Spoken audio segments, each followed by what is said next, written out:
creativity. Creativity for me is, see, if life is typically, people say, doing what you do with what you have. So typically we say, that's what I have, so that's what I can do with it. Similarly with money, that's what I have, that's what I can do with it. Now, creativity for me is not just doing what you do with what you have, but consider what all can you do with what you have.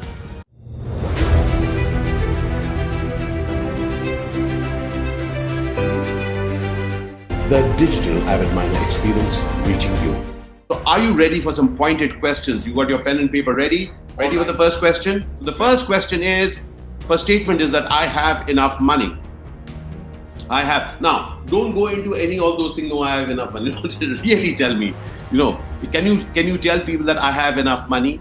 Okay, got it. And now I'll ask you the second question. All right.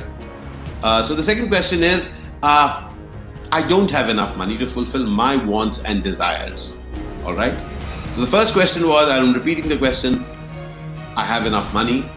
And the second question is, statement is, I don't have enough money to fulfill my wants and desires. Now there's a particular reason that I'm asking. So technically, if you look at it, let me speak for myself. I have not said I have enough money. I'm going with, I don't have enough money to fulfill my wants and desires. Now, I want us to be very, very straight. What is it about money that we say that we feel a little guilty about? Even though we want it, but we feel guilty about it. And those are the two words that I've written there. I don't have enough money to fulfill my wants and desires. Now, somewhere for each one of us, our wants and desires are part of our guilt part. We feel guilty about it. We really want it. Oh, yes, we want it, but we feel very guilty to talk about it. Now, is it true for each one of us that even though we really want it, but we don't want to articulate it because we feel a little guilty about it, right? Isn't it true? Okay, as some of you say, no, I want it, that's okay. But for most of us, money is something that we feel really guilty about. That I just want it for want and desire. Please get it, my friends. Your and my life is about creating value so that we can fulfill our wants and desires. Now be very, very careful. Wants and desires need not only be for yourself. Okay?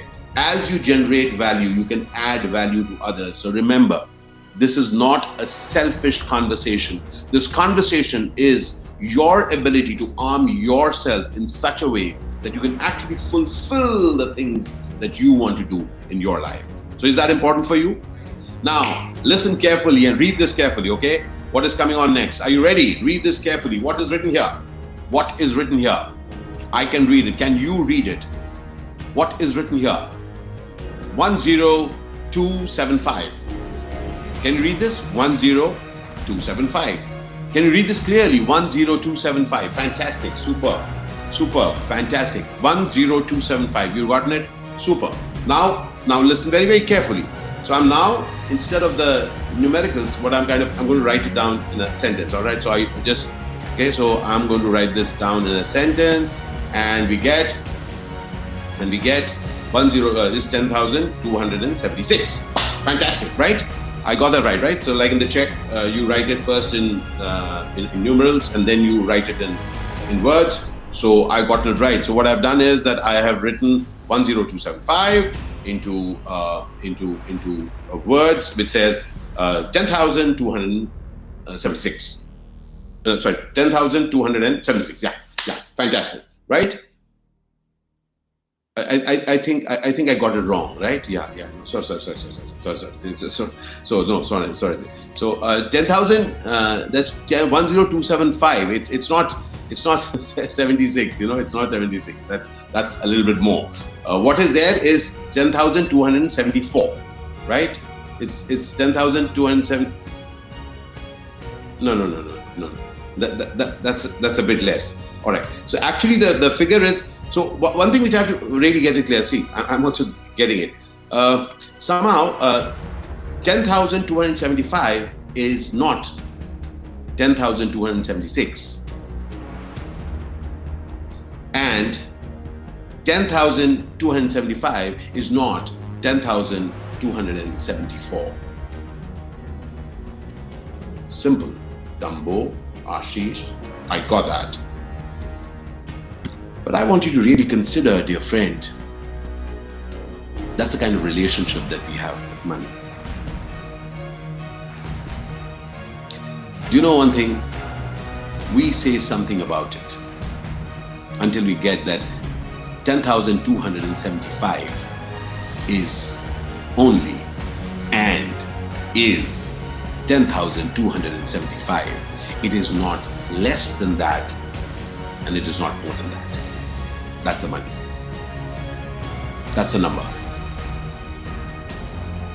Tell me, my friends, what is the story that you attach to your 10,275? The 10,275, consider, is your valuation, the monies that you have. The monies that I have, the money anyone have is 10275. What are you saying about that 10275? Now, this is not just a rhetorical question. I want you to remember that notebook. Write down. What do you say about the money that you have? What is the story that you're attaching to it? And say anything. Just write a few words. What do you say about it? Write down, what are you saying about the 10275, which is there with you, which you are worth? How much you should have? How much I could have? Now, you're not stating it overtly. You're very smart. But it is a factor in that description of yours as you describe your 10275. Isn't it true? Got it. Nothing wrong with it. Just want to let you know some things about your analysis about your 10275. About your 10275. So consider for a moment, dear friend, your 10275 is your score. The should and could about your score, leave it to the historians and the analysts. Leave it to them. The should and the could are work for them. I think that Sachin should have played this shot. I think he should have hooked here. Doesn't matter, my friend. Who played is Sachin. And that's why you remember that person. My friend, right now also what I'm doing, there is a, should I do it this way? Could I have done this? Maybe. But I will do and find out, my friends. Money is about players who take action, not people who sit in judgment of it, starting with you. So this conversation is beginning with asking one question to you. Do you want to sit in judgment of the money that you have and the scenarios that you're in? Or do you want to be a player who moves the score?